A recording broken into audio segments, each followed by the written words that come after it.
talked about change, impermanence, and being at peace with change.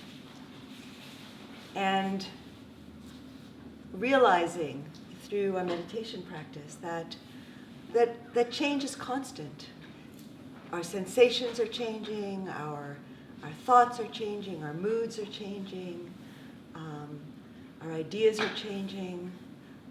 And coming to realize that we're more process than we are some kind of thing or entity that can be defined, and that really kind of moves into what we talked about yesterday, that we're not a story, we're not a role, we're not an identity. We're so much more than that. We are really boundless in our essential being.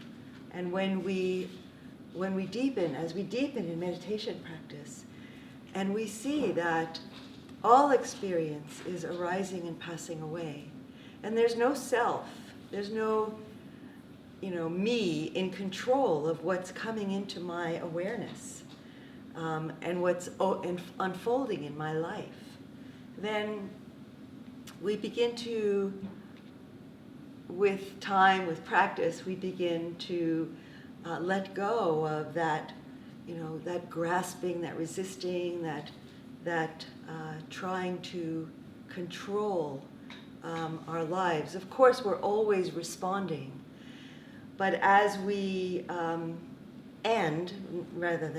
as we are more and more present within ourselves, we are responding from an authenticity, from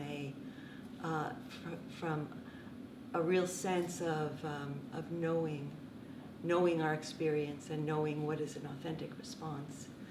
So these are kind of some of the fields we've been playing in our thinking and our reflecting.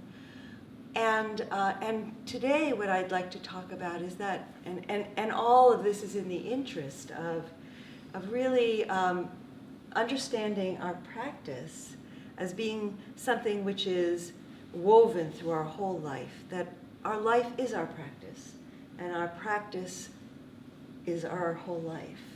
So today I'd like to really focus in on relationships, and it's such an important part of our lives.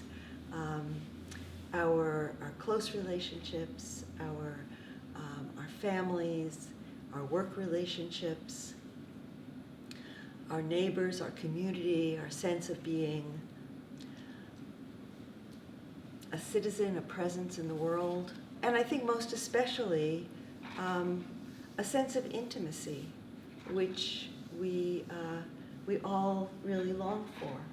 We long to have this sense of closeness and connection with life and with other beings, other people.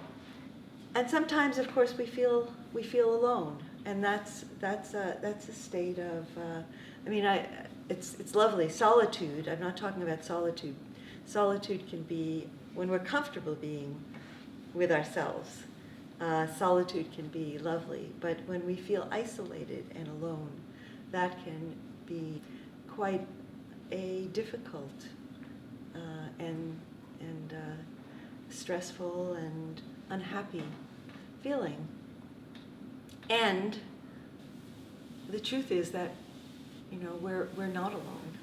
We're so interrelated. We have so many relationships. We're so interconnected and intertwined. But we don't always experience that or feel that. So our practice helps us to first of all feel connected to ourselves. I think that's our doorway to really feel connected to life. As we sit and we meditate, we're becoming open and present to our heart, to the body, to the energy of the body, and what is the body saying to us. The body can really become a wonderful ally in our meditation practice, really our best friend, I think. Because when we become attuned to the body, we're really developing that capacity to listen, to open, and to be present. We find a home in the body.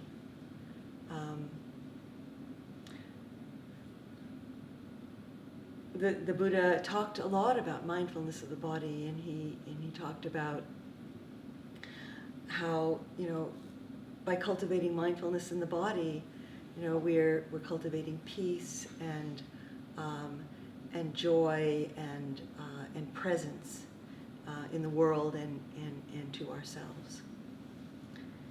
So that sense of intimacy with ourselves, first of all, enables us to be authentically ourselves in our lives and in our relationships.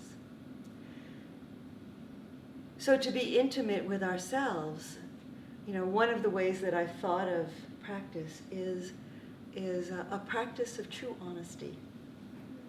To be deeply honest with ourselves. Not to lie to ourselves or avoid or be in denial.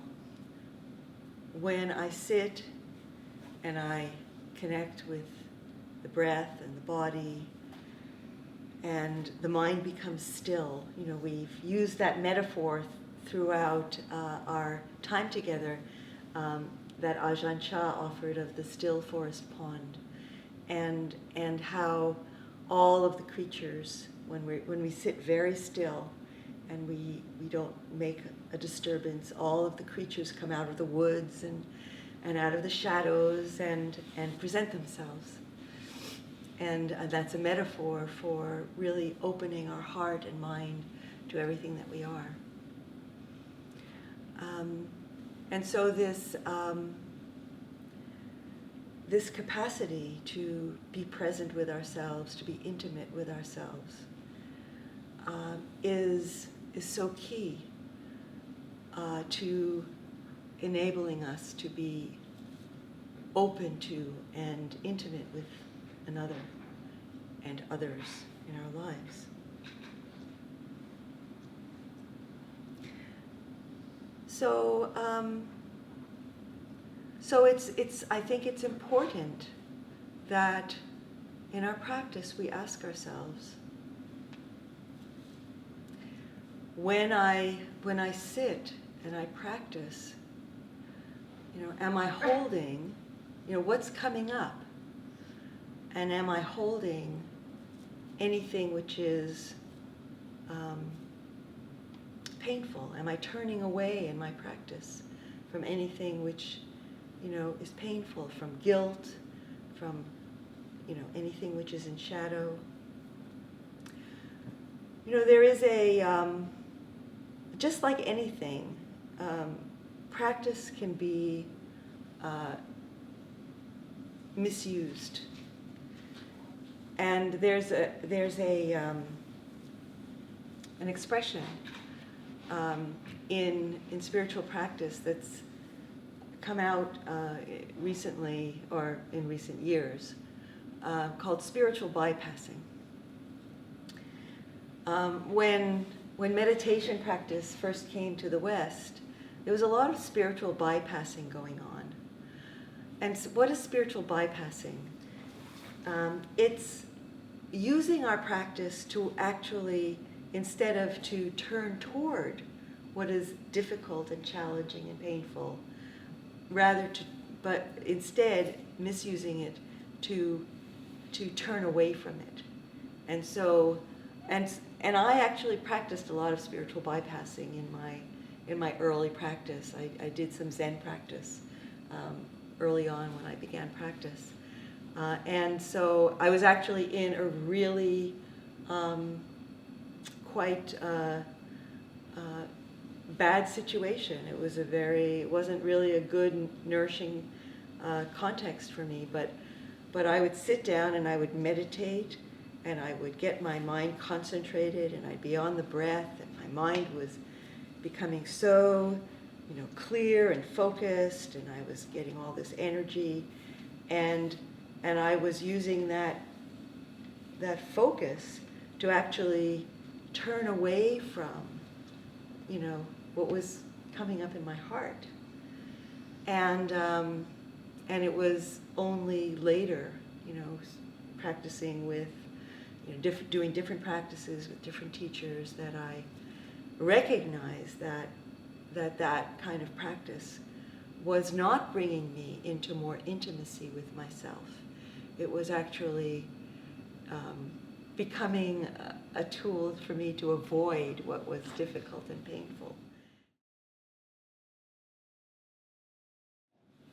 So all of this that we've talked about recognizing the shadow and opening the heart to forgiveness to ourselves and to others that we're holding resentment about and resentment toward, about acceptance of our lives and how our lives have unfolded. And all of this opens us up to more self-acceptance, self-compassion, empathy for others, and compassion.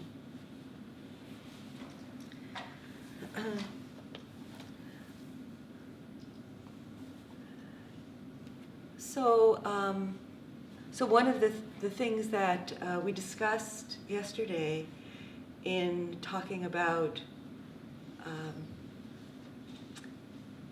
this whole idea that we're not a self, which is an idea of who we are, or a story about who we are, is recognizing the depth and the impermanence and the sense of being a process that is at the heart of our being. And in the same way, in relationships, we, as we open up to this realization within ourselves, we can open up to this realization about each person who's in our lives. So when we are relating, and this is so common in how we relate to people, an idea of who somebody is, right? So we have an idea that somebody is, a funny person, a nice person, a helpful person, or maybe there's a story about who this person is for us.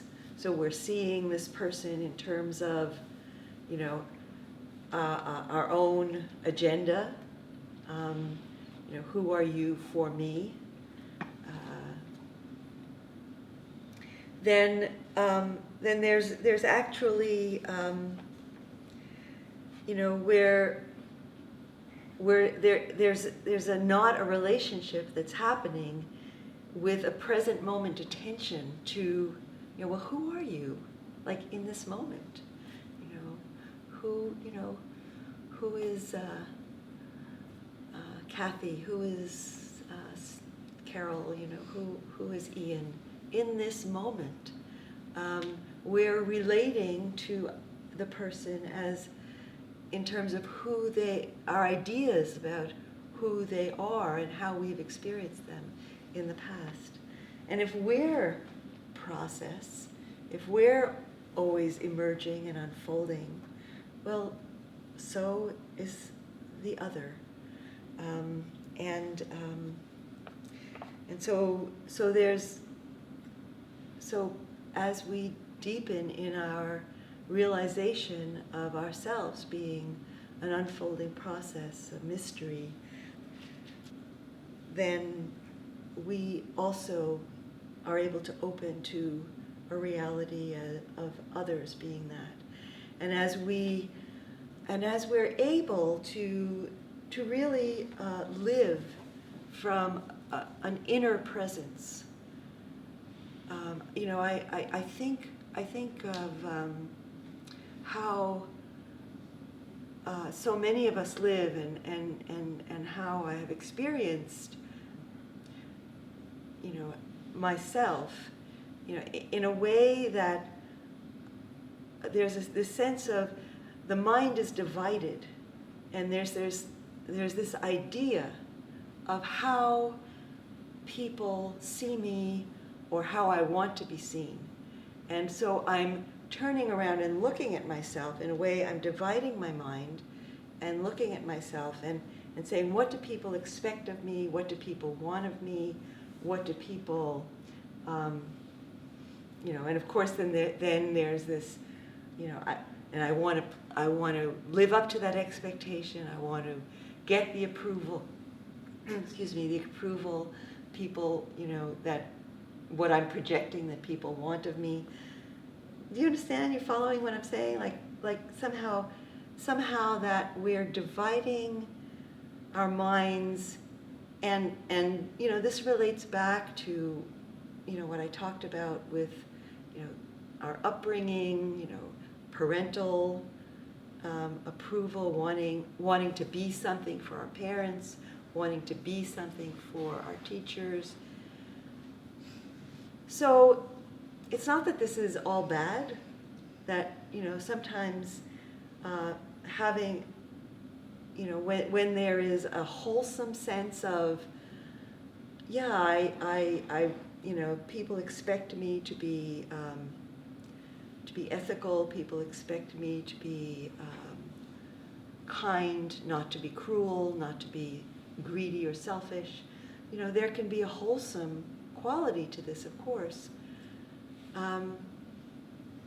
And we also need to find our way home to live from presence, to live from an authentic presence within ourselves. And this is, for me, the heart of meditation, that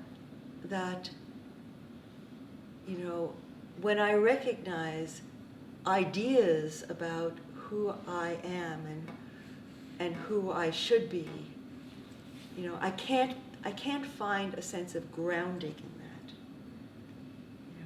in the moment. I can only be present in this moment when I'm grounded in that inner being, which is alive right now.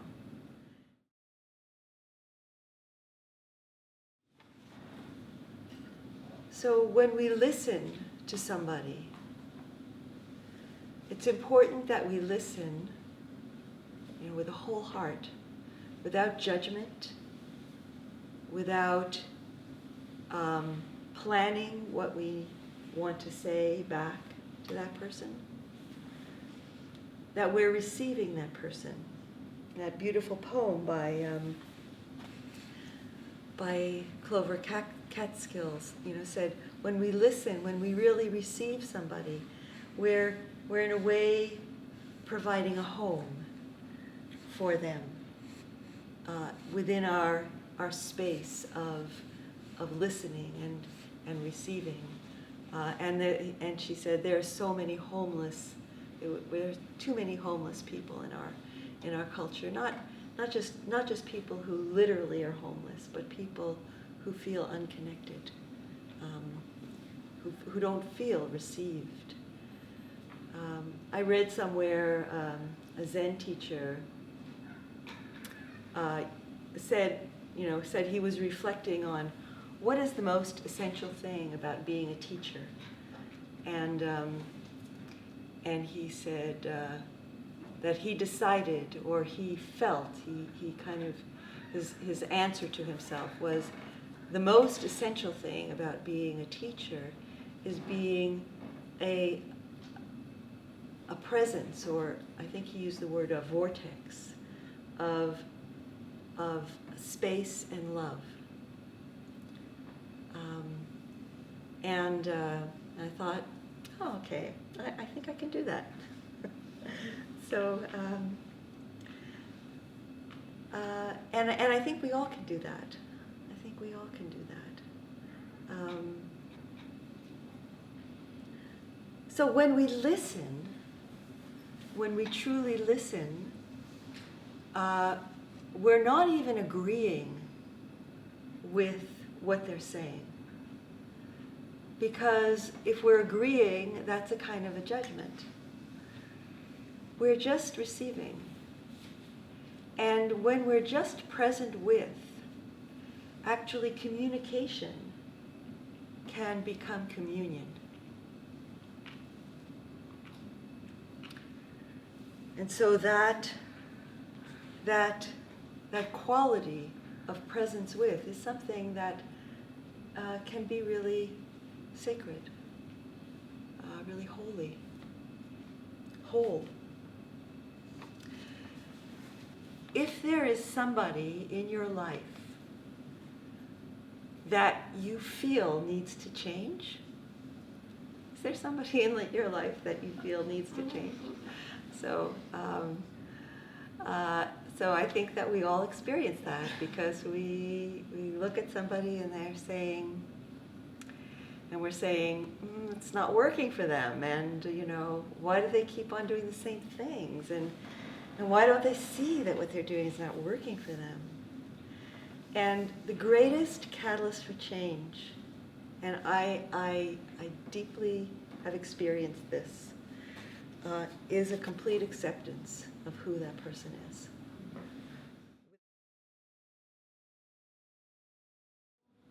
So I'm talking about unconditional love in this. And I want to talk about other kinds of love because I think that our relationships are a kind of a weave.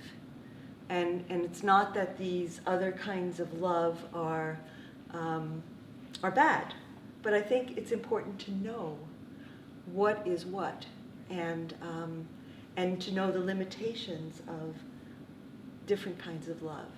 So people use the word love in all kinds of ways, right? Like, I love chocolate, like, okay, or I just love the way she does something or he does something, and so we can love even objects. We can love non-sentient life. Trees and flowers.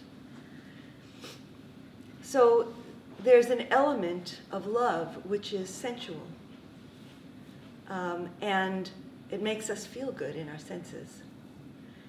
And so we often, and that's often the beginning of a relationship, right? Like we just love the way a person looks or acts, and we may love the way we feel with them. We may feel comfortable with them. We may feel relaxed. They may make us laugh. We may enjoy, having fun with somebody. And so there's a quality of sensual pleasure that is present in love. And that might not always be there. That can come to an end.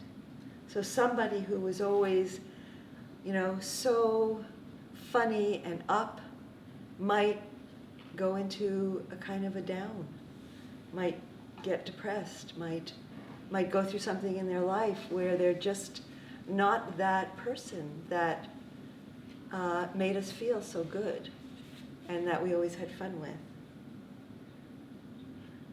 And so if that's where the love is based, then that love, there's nothing to hold on to, in that.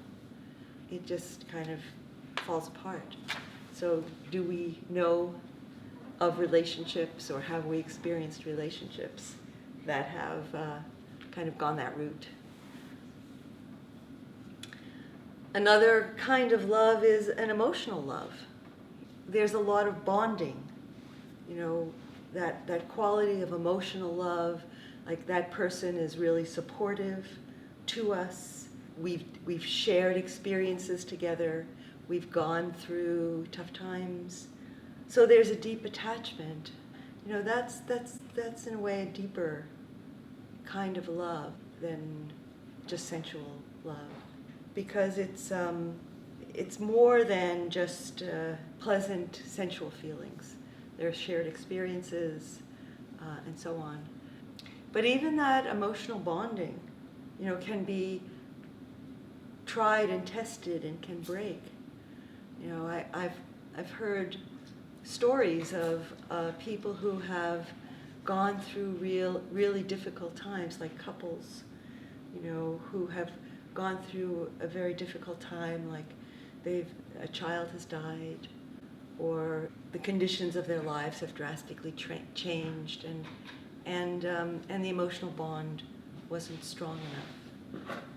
So in some way, sensual love and emotional love are based on pleasant feelings, that there's enough that's pleasant, there's enough that we enjoy, that makes us feel good in the relationship, that kind of keeps us together, but unconditional love, that quality of just really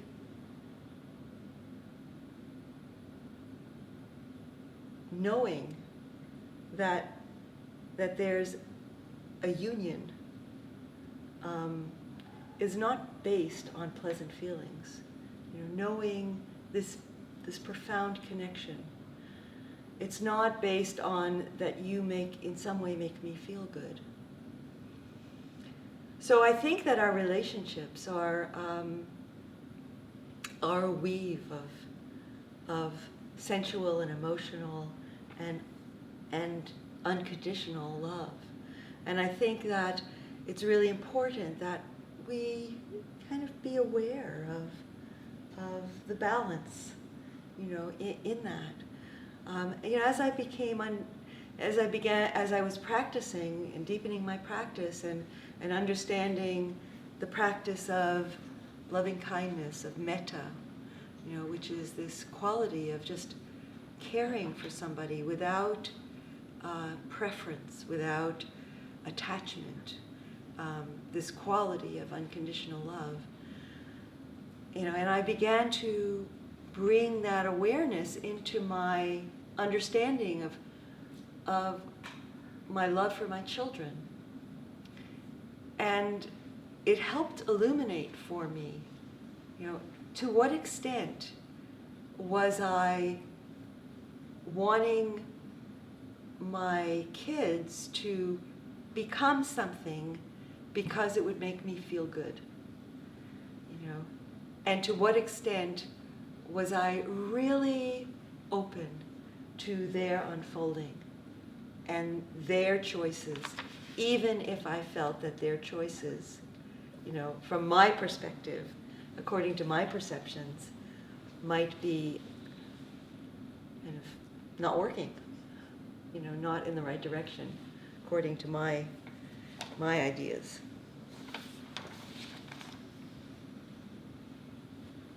So we can see every relationship as a support in this way for us becoming more conscious, more present, more aware, more free from our own patterns and drivenness and need for things to be a certain way. That each, in its own way, each relationship that we have can reflect back to us something that we're manifesting. So each person in our lives can be our teacher. And so when we bring this attitude to our relationships, we're bringing this quality of not knowing. We talked about this attitude of not knowing, of not having an idea, just like I was talking a little bit earlier in this talk about not relating to an idea of somebody, who somebody is, but rather being open to who are they, what are they manifesting in this moment. There's a story I love to tell about JOANNA MACY, who is this, I mentioned her yesterday, who is this teacher. She's an activist. She teaches ecology and Dharma, really. And she tells this story about her husband. When she and her husband, Fran, who died a few years ago, but they had many long, wonderful years together. And when they decided that they would get engaged to be married, and they went to a friend of theirs who was also a minister, and they told him that they would like to be married, to get married, and they wanted him to perform the ceremony. And he said, "I have a blessing for you right now." And he said, "My blessing is for you is, may you always be strangers to each other." And I thought, that would sound strange at first, right? You always be strangers. But it's really pointing at that. May you not assume you know who that person is, like right now. But bring that also that element of inquiry, of interest, of curiosity. Who are you now? And this is true of all of life, and this is true of our relationships.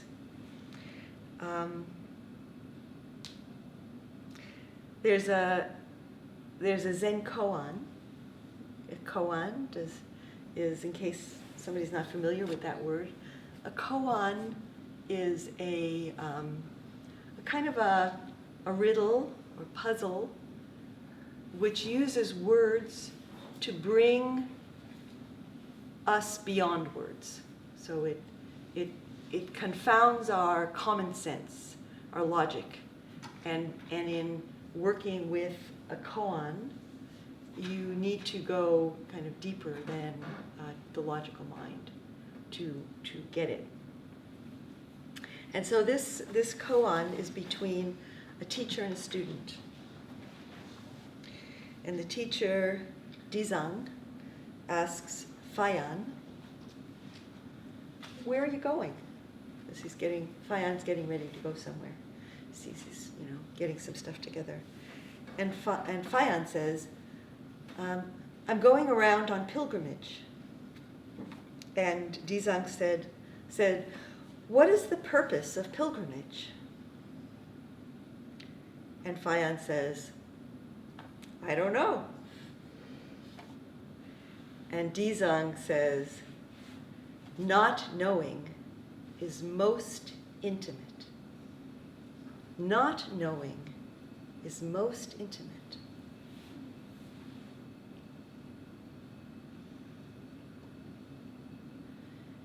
And the Zen teacher Dogen said,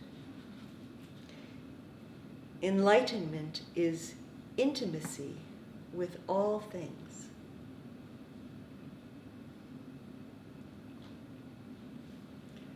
Can I be intimate with a flower?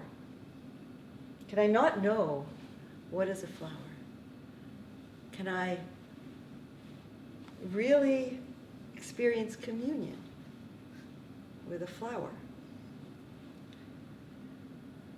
Can I bring that quality of presence into my life, that quality of communion?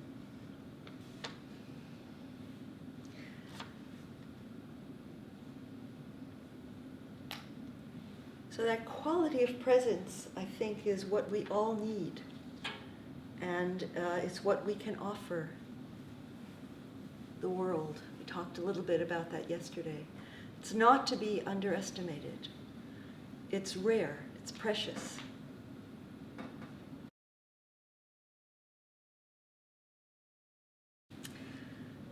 And I think he talks about this quality of presence in a very kind of everyday way. And it's called Hokusai Says. It's by Roger Keyes. So Hokusai was a Japanese watercolor artist. I think that you've probably seen some of his watercolors, very famous ones. He lived in, I think it was the 19th century. And, you know, that big tsunami wave, you've probably seen that. That's a hokusai. Some paintings, watercolors of, I forget the name of the mountain, I'm thinking Mount Fuji, right, Mount Fuji. But he also has many, many wonderful watercolors, if you're familiar with his work, of people and people walking and in the market and doing all kinds of things. So Hokusai says, look carefully. He says, keep looking. Stay curious. He says, there is no end to seeing. He says, look forward to getting old. He says, keep changing. You just get more who you really are. He says, get stuck. Accept it. Repeat yourself as long as it's interesting. He says, keep doing what you love. He says, keep praying. He says that every one of us is a child. Every one is ancient. Every one of us has a body. He says that every one of us is frightened. He says that every one of us has to find a way to live with fear. He says everything is alive. Shells, buildings, people, fish, mountains, trees. Wood is alive. Water is alive. Everything has its own life. Everything lives inside us. He says, live with the world inside you. He says it doesn't matter if you draw or write books. It doesn't matter if you saw wood or catch fish. It doesn't matter if you sit at home and stare at the ants on your veranda or the shadows of the trees and grasses in your garden. It matters that you care. It matters that you feel. It matters that you notice. It matters that life lives through you. Contentment is life living through you. Joy is life living through you. Satisfaction and strength is life living through you. Peace is life living through you. Peace is life living through you. He says, don't be afraid. Don't be afraid. Look, feel. Let life take you by the hand. Let life live through you.